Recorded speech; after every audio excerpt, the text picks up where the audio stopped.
Como es habitual los días jueves, la presencia del historiador Héctor Iaconis, hoy para hablar de otro lindo tema, siempre hablando de historias lugareñas, ¿no? Vamos a conocer la historia del Teatro Rossini.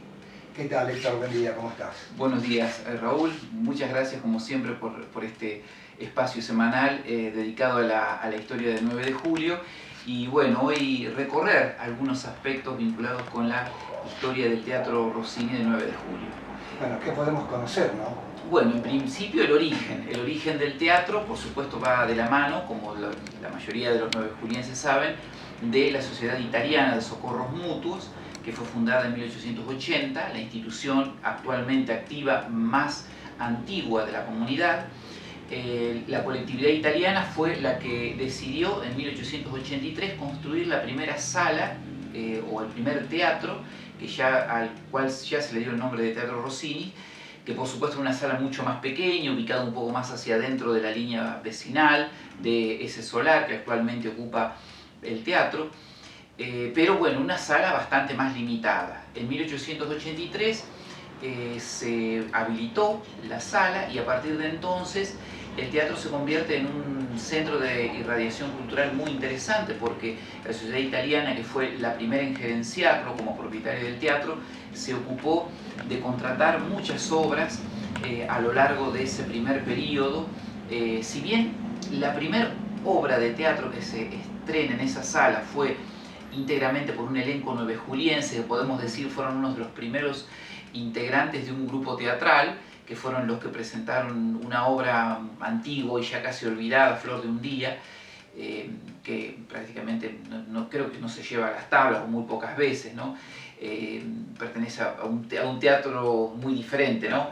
Y después el hecho de que la sociedad italiana tenía contacto en Buenos Aires con las empresas, muchas de ellas por supuesto también de origen italiano, trajo en esa primera etapa desde óperas, operetas, orquestas que se trasladaban, a veces algunas compañías teatrales pequeñas que venían de paso por los pueblos del interior de la provincia y se quedaban unos días el 9 de julio para ofrecer pequeñas obras de teatro en esa sala que originalmente fue la del Teatro Rossini. Pero en 1896, en una década en la cual se empiezan a dar transformaciones edilicias importantes en la comunidad, la ciudad italiana entiende que 9 de julio merecía tener un teatro de mayor envergadura en cuanto al tamaño y en cuanto al desarrollo artístico de la sala también, no solo desde el aspecto, digamos, artístico en materia de teatro o en materia de espectáculos, sino también artístico en su construcción, y para ello, ¿no es cierto?, proyectaron un teatro que fue considerado por muchos como un pequeño coliseo, como un pequeño teatro Colón de 9 de julio por las características. Se han conservado, afortunadamente, se conservan en el archivo de la ciudad italiana, los planos que fueron de esa primitiva sala, ¿no es cierto?, que nos permiten conocer cómo era la sala original, ¿no es cierto? La sala que se inauguró en 1896 estaba conformada por una platea, palcos, ¿no es cierto?, que eran dos filas de palcos bajos y palcos altos, la tertulia, ¿no es cierto?, y el paraíso. Eran digamos, los sectores desde los cuales se podían ver, y por supuesto cada uno de esos sectores tenía un costo determinado, ¿no es cierto?, poder acceder. El formato del teatro, ¿no es cierto?, era el del la clásica herradura, ¿no es cierto?, es decir, la platea, si nosotros la vemos desde arriba, formaba una herradura, ¿sí?, siempre hacia la caja, que es el escenario, ¿no es cierto?, es decir, era la visión clásica que se tenía en esa época del teatro. Precisamente las características que se pueden ver en infinidad de fotografías que existen afortunadamente todavía de la sala, nos muestran el decorado, precisamente el escenógrafo que, digamos, que realizó la ornamentación de parte del escenario fue Juan Piantini, el mismo que se había destacado, un escenógrafo italiano que se destacó en trabajos interesantes en teatros de la ciudad de Buenos Aires, una figura importante, y después todo el trabajo del ornato interior fue realizado con mucho cuidado y según, digamos, una visión muy clásica sobre tomado de los teatros europeos. Es decir, ingresar al teatro y ver, por ejemplo, las características de sus columnas, la variedad de colores y de tonalidades que había desde las cortinas hasta el ornato que tenían los palcos, la ornamentación, digamos, en la parte frontal, era verdaderamente un pequeño coliseo. Y tenía una particularidad. Este teatro, ¿no es cierto?, como decíamos, tenía fundamentalmente tres niveles, ¿no es cierto? Es decir, el nivel de la platea, como dijimos, los palcos altos y bajos, la tertulia y el paraíso.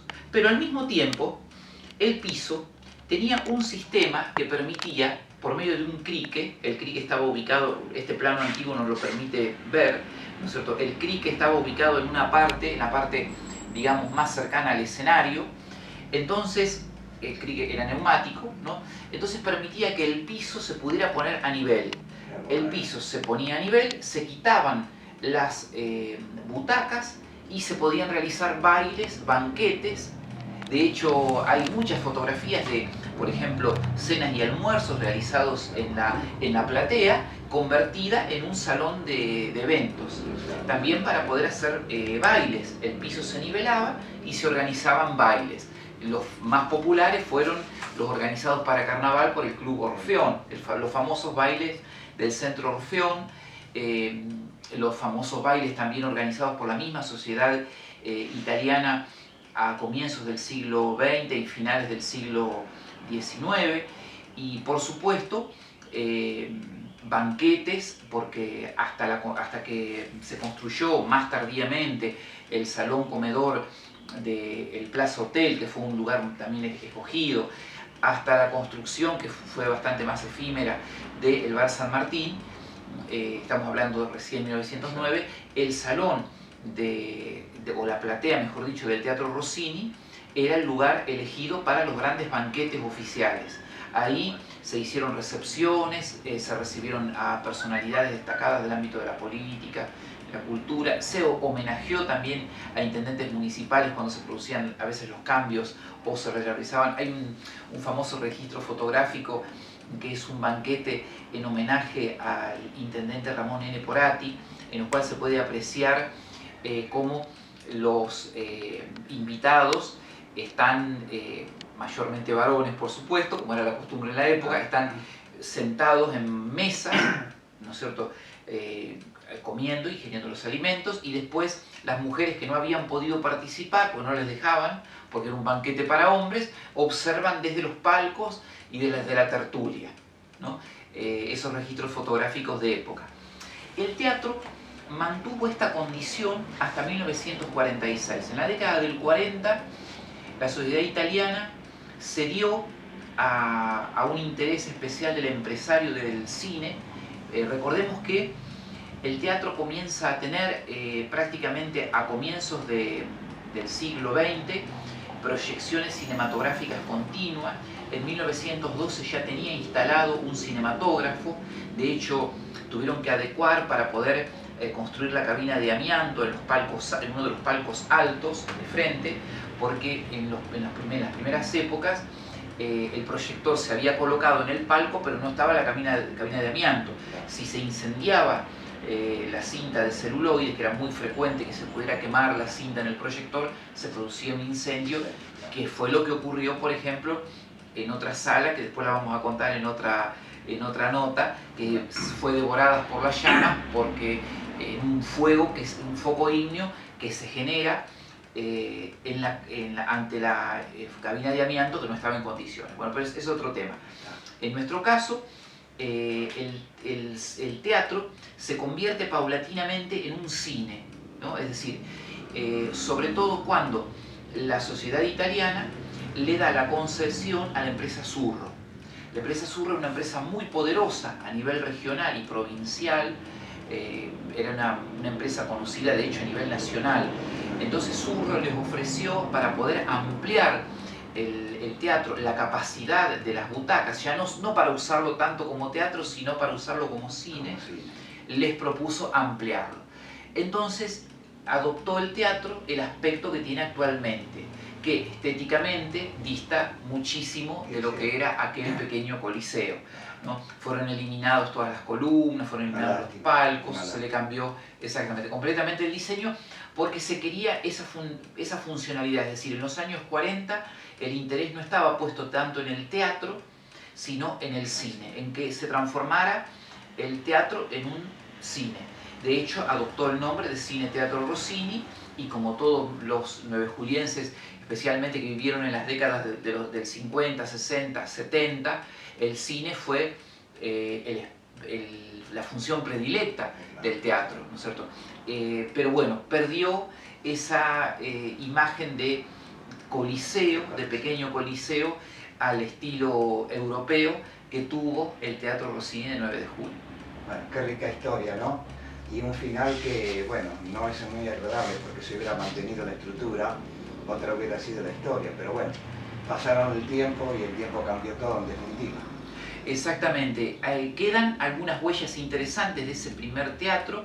La fachada, si nosotros contemplamos desde la línea, digamos, del dintel hacia arriba de la puerta principal, se pueden apreciar las ventanas, digamos, en lo que sería el primer piso, se conservan prácticamente originales. El escudo, que todavía está, digamos, ahí latente, vivo, ese es el escudo original que fue colocado y que gracias a, bueno, a la gestión de una figura grandiosa que tuvo la ciudad italiana, que es Gillo Miglierina, se pudo preservar ese bien cultural. Y también se conserva parte del espacio, también en el primer piso. Ahora está dividido en dos sectores, pero se conserva de lo que fue la confitería, porque tal vez muchos no saben, pero el Teatro Rossini tenía en el piso superior una confitería que fue en una época de los hermanos Monteverde, tuvo distintos concesionarios. Se podía ingresar por una puerta ubicada hacia, si nosotros vemos el teatro, digamos, de frente, hacia el lado izquierdo de la fachada, había una puerta, escalera, uno subía y estaba ahí la confitería.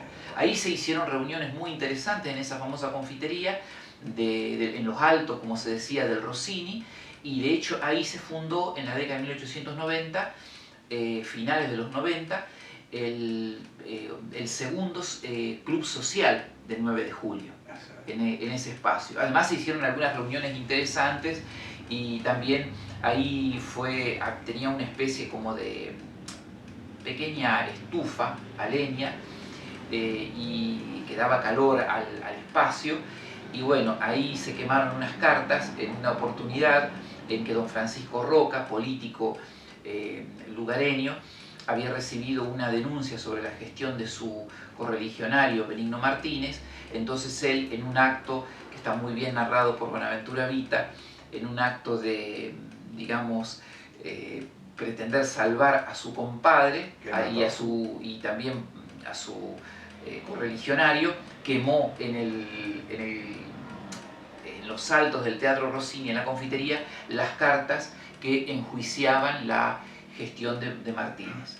De hecho, no hubo, por lo menos yo no tengo conocimiento, grandes pleitos hacia la gestión del intendente Benigno Martínez, como sí de los que lo sucedieron, que hubo serias cuestiones, pero parece don Francisco Roca recibido una denuncia, y él las quemó, las cartas, en esa confitería, que también es un lugar histórico. Bueno, una rica historia de vida que marcó 9 de julio, el Teatro Rossini. Héctor, gracias, como siempre, muy amable. Nos reencontramos la semana que viene. Muchas gracias, Raúl, como siempre. Y bueno, algo interesante para los que quieran, que ingresen al teatro y que quieran observar parte de lo que fue el antiguo cielo raso de los palcos altos, que es original en chapa, se conserva. Basta con que ingresen, ni bien trasponen la puerta de entrada a la platea, lo pueden observar. Ese cielo raso metálico es original, de 1896. Gracias por todos los datos. Por favor, al contrario.